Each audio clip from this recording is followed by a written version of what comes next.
So you file bankruptcy, you surrender your home through the bankruptcy. You no longer have to worry about the house anymore, right? Unfortunately, that's wrong. Bankruptcy takes care of your legal liability for the debt on the house. It does not remove your name from the deed of the property, meaning that you are still the actual owner of the house until the bank forecloses. Steps that we recommend that you take if you're surrendering a property through the bankruptcy.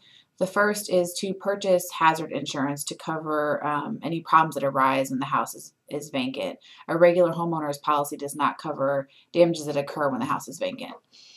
We also recommend, depending on the season that you've surrendered the house or until the foreclosure happens, if necessary, winterize the home, draining water from the pipes and or leaving the heat on so that the pipes do not freeze or burst.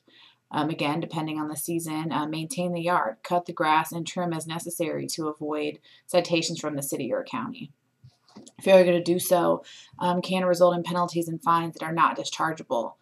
Failing to have insurance or winterize the house will not affect the bankruptcy. However, if the house is vandalized, for example, or the pipes burst, the city would look to the owner of the house, which would be you, to fix those problems.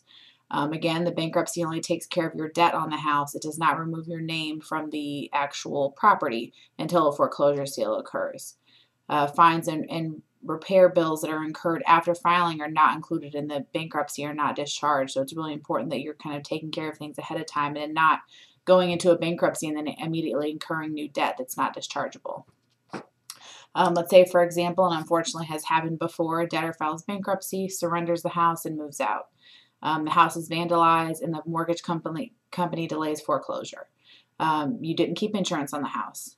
You're now, again, not liable for the debt, but the house is still yours. You can't sell it in the present condition. The mortgage company simply doesn't want it. You really can't sell it. It's going to be harder for you to sell it with the lien against it. Anybody you sell the house to is now taking on your new debt, your mortgage that you had on the loan. So it's going to be hard for you to sell it. The mortgage company may not want it. You're being told by the city to board up the windows, pay fines, etc., that again are not dischargeable. The problem is you can't force the mortgage company to foreclose. You're now stuck with the property, including cutting the grass and winterizing the house until that foreclosure does go through.